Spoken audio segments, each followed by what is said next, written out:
আসসালামু আলাইকুম। আমি মুন্না সরকার। অবস্থান করছিলাম গাইবান্ধা জেলার গোবিন্দগঞ্জ থানার রাখালপুর ইউনিয়নের জগন্নাথপুর গ্রাম হতে অর্থাৎ উত্তর ছয়ঘরিয়া যাওয়ার একমাত্র যে রাস্তা বলে সেখানে কিন্তু একটি নদী বেঁধে যায়, নদী পার হতে হয়। আর এই নদী পার হওয়ার জন্য এরকম নৌকা কিংবা কারাই এমনকি কলার ভেলার নিয়েই পার হতে হয়। তবে ২০১৩ সালে সাবেক চেয়ারম্যান জিয়াউর সামজিমের চৌধুরীর নেতৃত্বে এখানে একটি ছোট্ট ব্রিজ অর্থাৎ এই ব্রিজটা দেয়ার কথা অর্থাৎ কাজ শুরু হয়েছিল, তবে এই এলাকারই কিছু মানুষের কারণে সেই কাজটি বন্ধ হয়ে যায়। আমার এই ধর্মপুর বাজার থেকে এই জগন্নাথপুর পর্যন্ত প্রায় বেশ কিছু জায়গা রাস্তা রয়েছে। তবে শুধু এই জগন্নাথপুর থেকে নদী পার হয়ে উত্তর ছয়ঘরিয়া যাওয়ার পথে এই যে নদীটা অর্থাৎ মাঝে পড়ে যায়, এখানে অনেক জমিওয়ালাও জায়গা দিয়েছে। তবে কিছু জমিওয়ালার কারণে জায়গাটা না দেওয়ার কারণে ব্রিজ হয় নাই। তবে সেই সময়ে যে ব্রিজটা এখনো কিন্তু সেই কালের সাক্ষী হয়ে দাঁড়িয়ে আছে। ২০১৩ সালে কিন্তু এই ব্রিজটা আহ করতে ধরছিল, কিন্তু আবারও এখানে আরেকটা নতুন একটা সুখবর আমি আপনাদেরকে দেই। এখানে এই জন্য আমি বললাম নদীর উপরে এসে নৌকায় পিছনে ওই যে বোট দেখা যাচ্ছে না একটা, গ্রাম, এটা কিন্তু অর্থাৎ এখন গ্রামবাসীর উদ্যোগে অর্থাৎ দুই পারের মানুষের উদ্যোগে এখানে একটা ওই বোট দেওয়া হবে যাতে দুই পারের মানুষ চলাচল করতে পারে, সবকিছু পারাপার করতে পারে। কারণ এই এলাকায় যারা বসবাস করে তাদের অধিকাংশই জমি জমা নদীর ওই পারে।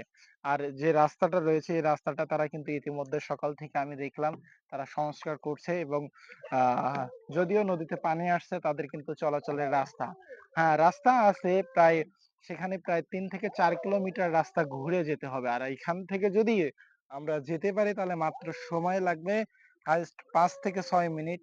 আর আমরা যদি ঘুরে যাই, ওই ৪ কিলোমিটার ঘুরে যাই, মিনিমাম ১ থেকে ১.৫ ঘন্টা সময় লাগতে পারে। এই জন্য গ্রামবাসীর উদ্যোগে আবার নতুন করে শুরু করা হয়েছে। তবে এখানে যারা বিভিন্ন ধরনের প্রশাসনিক বিষয় রয়েছে, ইউনিয়ন পর্যায়ে চেয়ারম্যান রয়েছে, মেম্বার রয়েছে, তারা কিন্তু এসব কাজগুলো আসলে দেখে না। তারা দেখে না। আসলে বর্তমানে যে চেয়ারম্যান রয়েছে, যে দীপ চৌধুরী ১০ নং রাখালপুর ইউনিয়নের, উনার কিন্তু নির্বাচনের আগে কিন্তু তিনি বলেছিল যে প্রথমত তার কাজ করার উদ্দেশ্য ছিল এই দুই পারের মানুষের মাঝের এই রাস্তাটা করে দেয়ার। কিন্তু তিনি কিন্তু করে দেন নাই। এখন কিন্তু গ্রামবাসীর উদ্যোগে। আসলে এই জায়গায় যদি বছরের পর বছর এভাবে মানুষগুলো থাকে তাহলে তো একটা কেমন দেখায় না?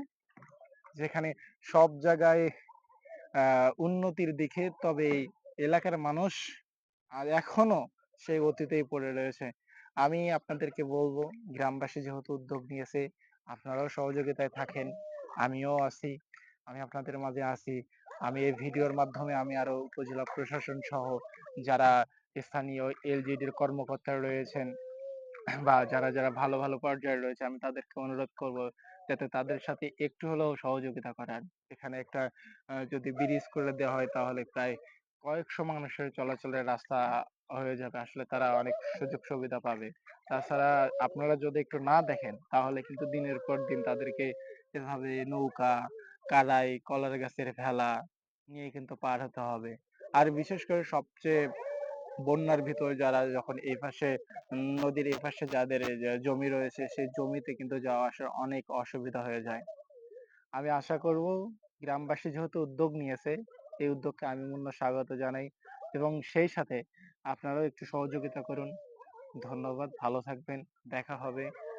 আর ঠিকানাটা আমি বলে দেই, গাইবান্ধা জেলার গোবিন্দগঞ্জ থানার রাখালপুর ইউনিয়নের আহ জগন্নাথপুর গ্রাম এবং উত্তর ছয়ঘরিয়া অর্থাৎ ২ নং ওয়ার্ডের মাঝে পড়ে যায় এটা। ধন্যবাদ সবাইকে।